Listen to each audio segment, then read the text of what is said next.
In this video tutorial, we will be studying units of measurement.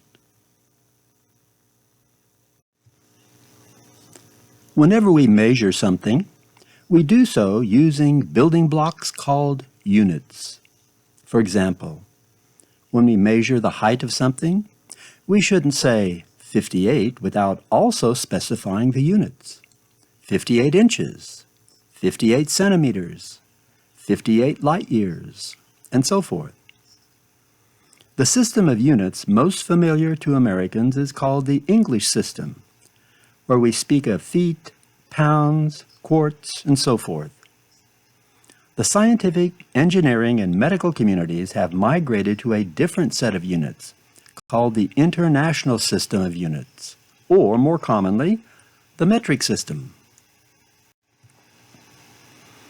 In the English system, we have to remember strange relationships, such as 12 inches in a foot, 3 feet in a yard, 5,280 feet in a mile, 4 quarts in a gallon, 16 ounces in a pound. It's enough to drive a person crazy. In the international system of units, we define a fundamental unit, such as a meter, or a liter, or a gram. Then we can create larger or smaller units by adding to the base unit a prefix that changes the size of the base unit by some power of 10. In other words, the international system is based on decimal notation. Units derived from the base unit vary from the base by some power of 10. To predict the relative size of the derived unit, all we need do is know the meanings of the prefixes that we append to the front of these base units. The most common prefixes we will encounter in biology are shown here. Kilo means 1,000 times. In other words, kilo is 10 times 10 times 10. Which is equal to 10 raised to the third power. Deci means 1/10 of, or the base unit divided by 10. It can be written 10 to the minus 1 power. That's the same as writing 1/10 to the plus 1 power. Centi means 1/100th of. In the metric system, if you have a cent, you don't smell. Instead, you've got 1/100th of a dollar. That's 1 cent. Centi can be written 10 to the minus 2 power. That's the same as 1/10 to the second power, or 1/100. Milli means 1/1000ths of. If you take the base unit and divide it into 1,000 equal parts, each part represents a milli. Milli can be written 10 to the minus third power. That's 1/10 to the plus third power. Micro means 1/1,000,000th of and can be written as 10 to the minus 6 power. Nano means 1/1000,000th of, which can be written 10 to the minus 9th power.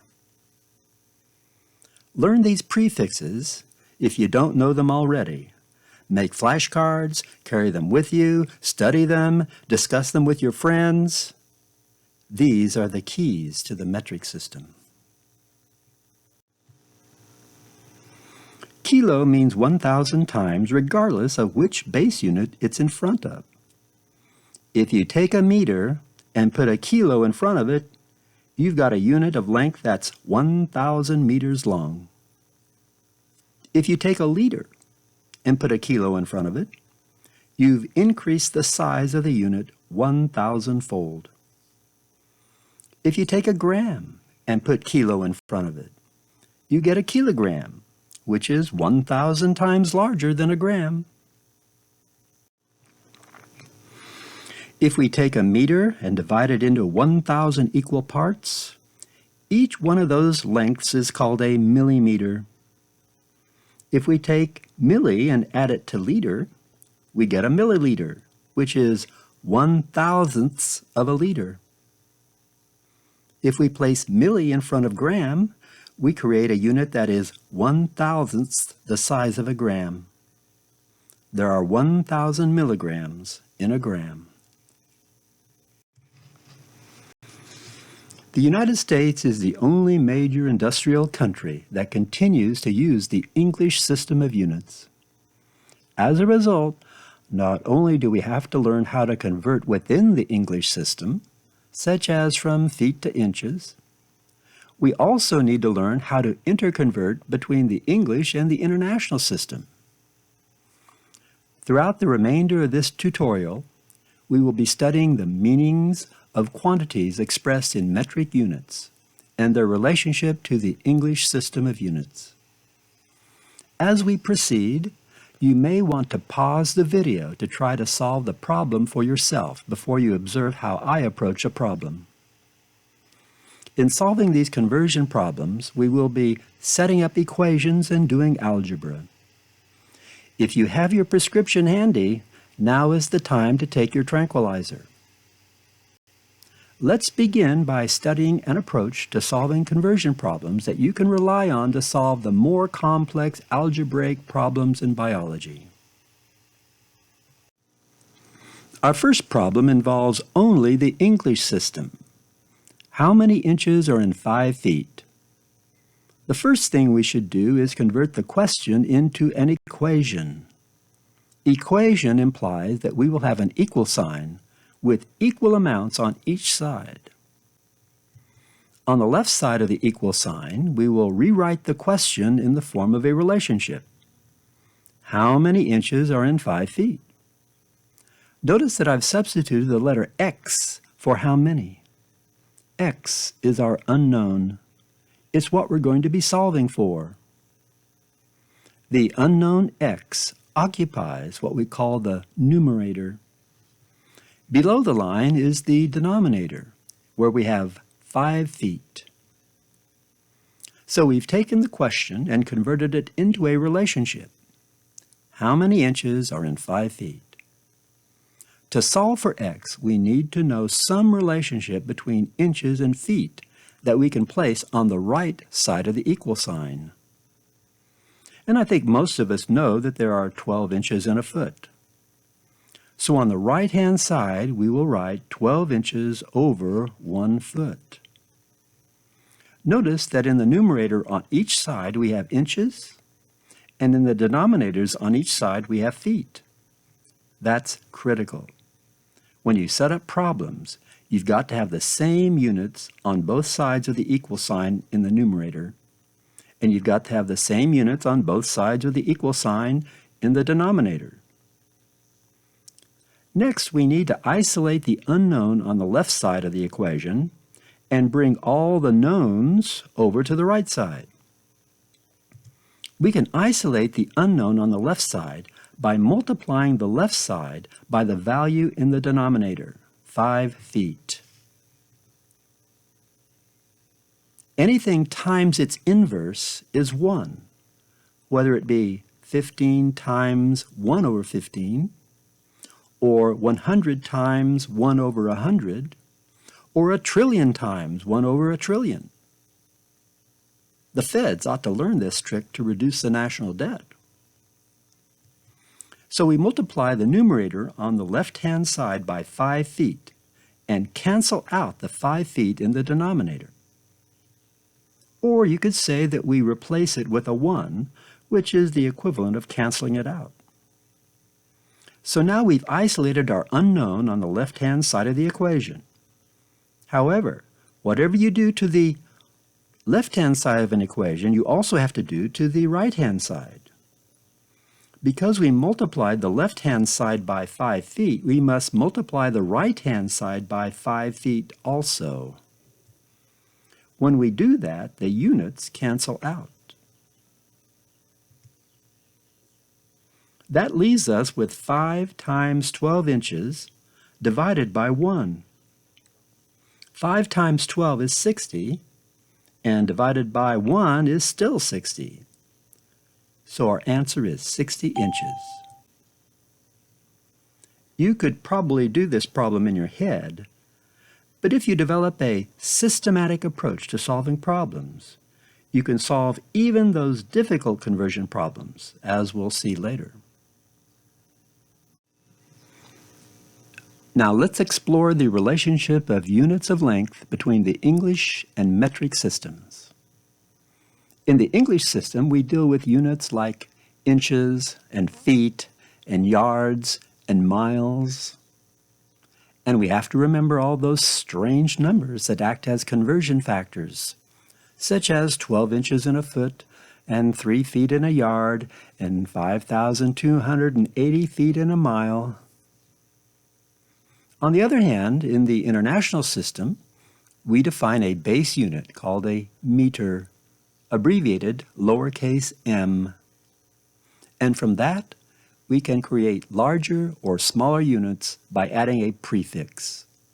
For example, if we add kilo in front of meter, we get kilometer, which is 1,000 times the length of a meter. If we add centi in front of meter, we get centimeter, abbreviated cm, which is 1/100th the size of a meter. If we add milli in front of meter, we get millimeter, abbreviated mm, which is 1,000th the size of a meter. If we add micro in front of meter, we get micrometer, also called a micron, abbreviated with the Greek letter mu, followed by an m. A micrometer, or micron, both refer to the same unit. It's 1/1,000,000th the size of a meter. To interconvert between units of length in the English and the international systems, we need to know at least one relevant conversion factor. Here are a couple. 1 meter equals 1.1 yards, and 1 inch equals 2.54 centimeters. If you know one of these conversion factors, you should be able to derive any other conversion factor related to length. Now let me try to embarrass you. If Joe is 2 meters tall and Sally is 2 yards tall, who is taller, Joe or Sally?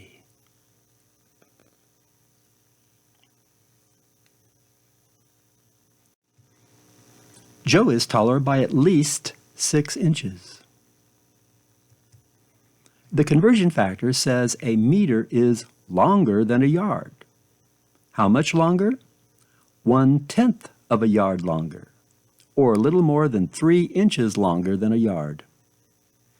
Here you can visualize the relationship. The yardstick ends at 36 inches, but the meter stick just keeps going and going.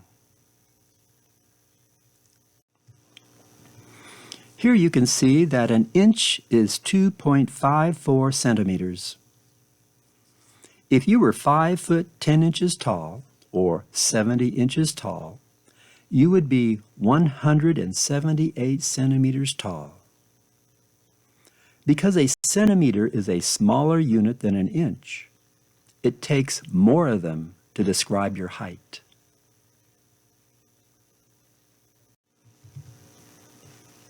I hope you can now appreciate the simplicity of a measurement system based on the powers of 10.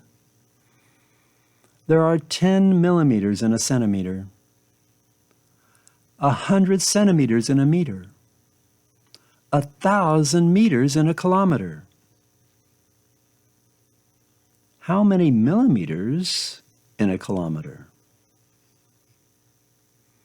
Well, there are 10 times 100 equaling 1,000 times 1,000, which means there are 1,000,000 millimeters in a kilometer. In the international system, you don't even need a calculator. Let's try another problem. How tall in meters is a 6-foot student? Once again, we begin by writing the question in the form of a relationship.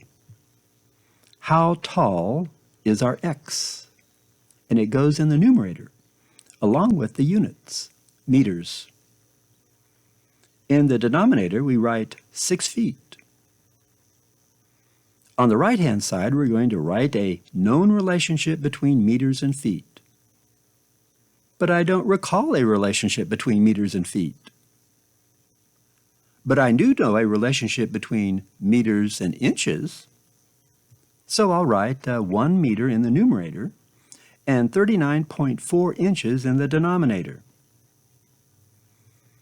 But if I put inches in the denominator on the right, I need to have inches in the denominator on the left. So I replace 6 feet with 72 inches. Next, we need to isolate the unknown on the left side by multiplying it by the value of the denominator, 72 inches. But we need to do the same thing on the right side of the equation. This cancels out the units, inches, and leaves us with 72 divided by 39.4. We get out our handy-dandy calculator, and it tells us our answer is 1.8274111671. Because we're smarter than our calculator, we know that we can report only the first 2 digits, because the height of the student was reported to only 2 digits.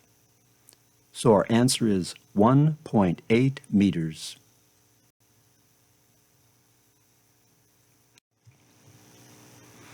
Here's a problem where we have to do a measurement. We want to know how long is this pencil in inches. However, our ruler is graded in millimeters, M&Ms. So first we're going to have to measure the pencil in millimeters, and then we're going to have to convert the millimeters to inches. Let's count the lines. 1, 2, 3, 4, 5, 6, 7, 8, 9. Each line represents an increment of 10 millimeters. Notice that the pencil is slightly beyond the 9th line. We can estimate one place, so our pencil is at least 90 millimeters, and it's a lot closer to 90 millimeters than it is to 100 millimeters. I estimate the second digit as 1 and say the length of the pencil is 91 millimeters. Now we have to convert the 91 millimeters to inches. So the second part of this problem is the question of how many inches is 91 millimeters. How many? That's our unknown, and the unit is inch. On the right-hand side of our equation, we have to write some relationship between inches and millimeters. Recall there are 2.54 centimeters in an inch, and there are 10 millimeters in a centimeter. So there are 25.4 millimeters in an inch. On the right side of the equal sign, we write 1 inch in the numerator and 25.4 millimeters in the denominator. So the units match on both sides of the equal sign. Now all we got to do is crank out the numbers. We multiply the left-hand side by 91 millimeters to cancel out the 91 millimeters in the denominator and isolate our unknown. But we also have to multiply the right-hand side by 91 millimeters. That cancels out the millimeter units on the right-hand side, leaving us with 91 divided by 25.4. Your dumb old calculator will spit back at you 3.5826771653.5. But because we measured our pencil length only to 2 significant digits, we're going to truncate that to 3.6 inches.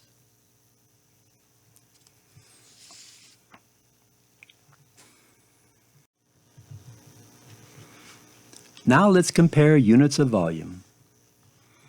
In the English system, we have fluid ounces, and cups, and pints, and quarts, and gallons. And we have to remember those crazy relationships. There are 8 ounces in a cup, and 2 cups in a pint, and 2 pints in a quart, and 4 quarts in a gallon. In the international system, we start with our base unit, the liter, which is usually abbreviated capital L, so that we don't confuse it with the number 1. Then, by appending prefixes to the base unit, we can create larger or smaller units that differ by some power of 10. So if we divide a liter into 1,000 equal parts, each part is a milliliter. If we divide a liter into 10 equal parts, each part is a deciliter. To convert between systems of units, we need to know at least one conversion factor. And the one I usually remember, on good days anyway, is 1 liter equals 1.06 quarts. Let me make you an offer you can't refuse. For the same price, I will sell you either 10 liters of gas or 10 quarts of gas. Which do you choose?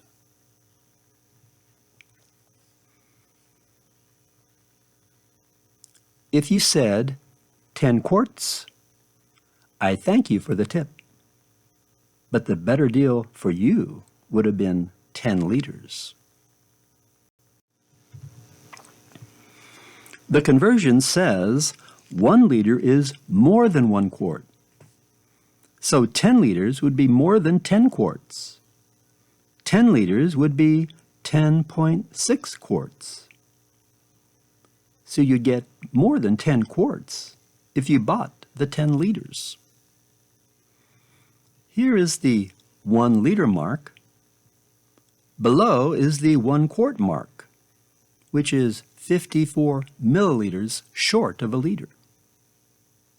If you chose 10 quarts, I'd like to have you as a regular customer.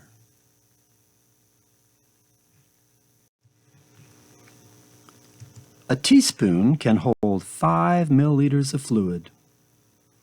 There are 3 teaspoons in a tablespoon, which means a tablespoon can hold 15 milliliters of fluid.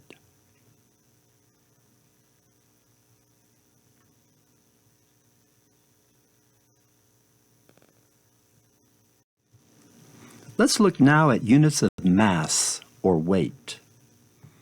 Mass and weight are often used interchangeably on Earth's surface, but they aren't the same thing. Weight is a measure of gravitational attraction, and so can vary with your location. If you need to lose weight, move to the top of Mount Everest, and you would weigh a tiny bit less. Better yet, take a trip to the moon. In outer space, you would weigh essentially nothing. Your mass, however, does not vary with the strength of the gravitational field. Astronauts floating in outer space have the same mass as on Earth, but they have no weight. In the English system, we speak of tons and pounds and ounces. And there are 16 ounces in a pound and 2,000 pounds in a ton. How did they come up with these weird numbers? Relations are much tidier in the international system. We define a base unit like a gram, abbreviated G. Then, if we need a larger unit, we can put kilo in front of it and make a unit 1,000 times the size of a gram. We call the unit a kilogram. If we need smaller units, we can put milli in front of gram and make a unit that's 1,000th the size of a gram, called a milligram. Or we can put micro in front of gram, creating a microgram, usually abbreviated using the Greek symbol mu in front of g. The microgram is 1/1,000,000th of a gram. To convert between English and metric units, we need to know some conversion factor. The one I usually remember is 2.20 pounds equals 1 kilogram. Now let's try to solve a problem. The standard reference adult male is assumed to be 154 pounds. So let's convert 154 pounds to kilograms. On the left-hand side of our equation, we're going to rewrite the question in the form of a relationship. How many kilograms will be our unknown, symbolized by the letter X in the numerator, and 154 pounds will be in the denominator. To the right of the equal sign, we're going to write a known relationship between pounds and kilograms. That would be 1 kilogram equals 2.20 pounds. Notice I wrote the kilogram on top because on the left side of our equal sign, kilogram is on top in the numerator. So the pounds go in the denominator. Now it's a matter of isolating the unknown on the left-hand side by multiplying it by what's in the denominator. This eliminates the denominator on the left-hand side. But we must also treat both sides equally, so we must multiply the right-hand side by 154 pounds. As a result, pounds as units cancels out. So we have 1 kilogram times 154 divided by 2.20. And our answer is 70 kilograms. We can report our answer to 3 significant digits, since our measured value was to 3 significant digits. Which brings me to my latest diet plan, which I call the International System Diet. My diet plan requires no dieting and no exercise. All you need to do is convert your weight from pounds to kilograms. And in an instant, you can go from 154 to 70. I'm going to be rich. Of course, the dirty little secret is that your weight didn't really change. Only your way of talking about your weight changed. But doesn't it feel better to say, I weigh 70, than to say, I weigh 154? Many Americans don't have a sense of how much is a gram or 5 grams. Here's some perspective in terms of U.S. coins. A Roosevelt dime weighs about 2 grams. A Lincoln penny weighs about 3 grams. A Jefferson nickel weighs about 5 grams. And a Washington quarter weighs a whopping 6 grams. Here are the masses of a level teaspoon of different substances. A teaspoon of flour weighs about 3 grams. A teaspoon of table sugar weighs about 4 grams. A teaspoon of water, about 5 grams. And a teaspoon of table salt, about 6 grams. Note that what appears to be the same quantity is not the same mass, because different substances have different densities, as we will explore in more detail later. The adult daily requirement for protein is 0.8 grams per kilogram of body weight. For a 70 kilogram adult, this works out to be 56 grams of protein a day. A lean beefsteak provides about 6 grams of protein per ounce.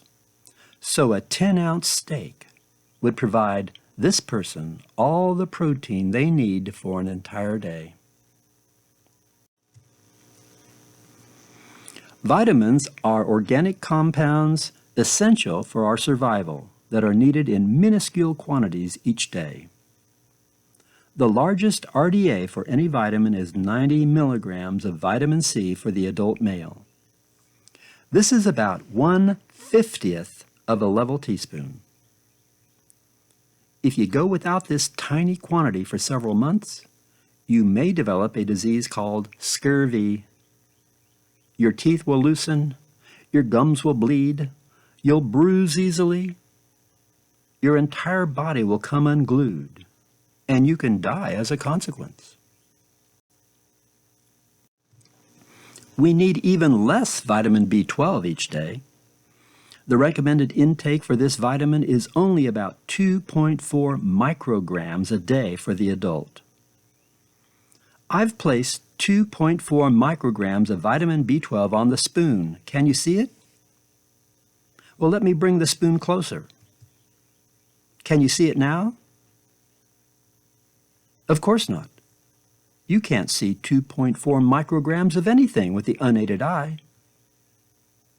And yet, if you go without this invisible quantity of vitamin B12 long enough, you'll develop a disease called pernicious anemia.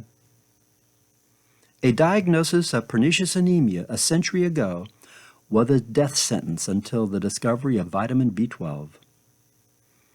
Vitamin B12 warns us that just because we can't see our daily requirement with the naked eye doesn't mean it's not important for our survival.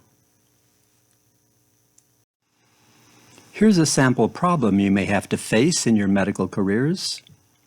Ampicillin is an antibiotic used to treat bacterial infections. We want to know how much ampicillin to give a 34-pound child if the recommended dose is 115 milligrams of ampicillin per kilogram of body weight. On the left side of our equation, we write the question in the form of a relationship. On the right-hand side, we write a known relationship between milligrams and pounds. That relationship is given to us as the recommended dose, 115 milligrams per kilogram of body weight. So that's what we put on the right-hand side of our equation. The problem, though, is that on the left-hand side in the denominator we have pounds, whereas the recommended dose is in terms of milligrams per kilogram. We need to reconcile the two sides of the equation. You already know that there are 2.20 pounds per kilogram. So why don't we replace 1 kilogram with 2.20 pounds? And there we have it. Our equation is set up. Now all we got to do is multiply the left-hand side by 34 pounds to eliminate the denominator. But we also have to multiply the right-hand side by 34 pounds, which allows us to cancel out the unit, pounds. The result is we have 34 times 115 milligrams divided by 2.2. Get out your handy-dandy calculator, and it will spit out 1,777.27272727272727 ad nauseum. We have to stop the calculator insanity. But where should we stop it? What should we report as our answer? Let's look at the measured value in the problem. The measured value that's limiting is going to be the reported weight of the child, which is only 2 significant digits, which means we need to write our answer in terms of 2 significant digits. So how can we write 1,777.2727, etc. milligrams to two significant digits. We write 1,800 milligrams. If you write 18, you'll be sued. 18 milligrams is a long way from 1,800 milligrams. Because we weighed the child to two significant digits, we can have confidence only in the first two digits in our calculated value. But we need something to hold the place so that we don't report 18 when we mean 1,800 milligrams. So the rule is you use zeros as placeholders.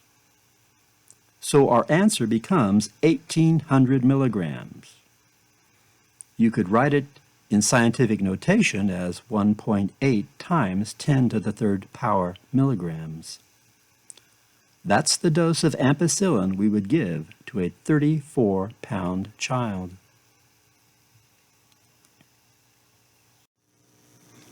Blood values are usually expressed as mass per unit volume.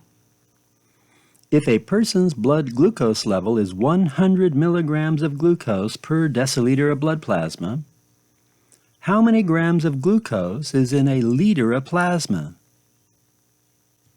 On the left side of our equation, we write how many grams of glucose in a liter of plasma. On the right side, we write a known relationship between glucose and blood volume, 100 milligrams per deciliter. But we have a mismatch of units in both the numerators and denominators. What should we do? Let's convert 100 milligrams to grams. There are 1,000 milligrams in a gram. So 100 milligrams is 1/10 of a gram. There are 10 deciliters in a liter. So 1 deciliter is 1/10 of a liter. Now let's multiply both sides by 1 liter.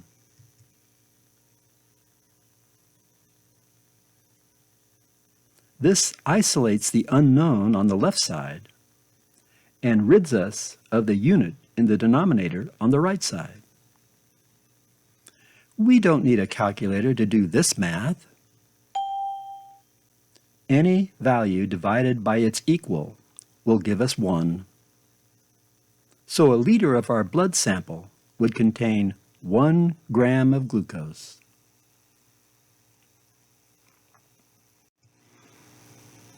Here's another question for you to ponder. How much does 5 milliliters weigh?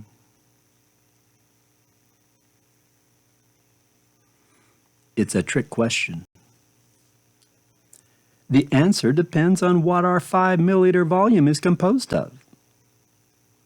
We can't answer the question until we know what that substance is, because different substances have different densities. Density is defined as mass per unit volume. If someone asks you how much a 1 cubic meter box weighs, you can't tell them until you know what's in the box, or until you weigh the box. A box full of rocks will weigh more than a box full of feathers.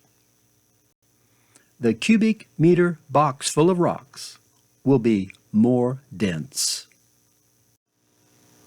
Here are some sample substances of different densities in grams per milliliters. Note that water has a density of 1.00. Olive oil is less dense than water, and corn syrup is more dense than water. If we mix water with olive oil and corn syrup, the 3 liquids would separate, with the less dense olive oil on top of the water and the more dense corn syrup under the water. In general, fat is less dense than water, which is why it's easier for a fat person to float in the swimming pool than a lean person. Lean people are more dense. We can calculate the density of a person by weighing them and then determining their volume by measuring how much water they displace. An 80-kilogram person who displaces 60 liters of water has a density of 1.3 kilograms per liter. A fatter person of the same weight would displace more water and so would have a lower density. Our urine is not pure water. Darker urine is more dense than lighter urine because there are more solutes dissolved in the water. If a 5.00 milliliter sample of urine weighs 5.025 grams, we can calculate its density as 1.01 gram per milliliter. Recall that the density of pure water is 1.00 gram per milliliter.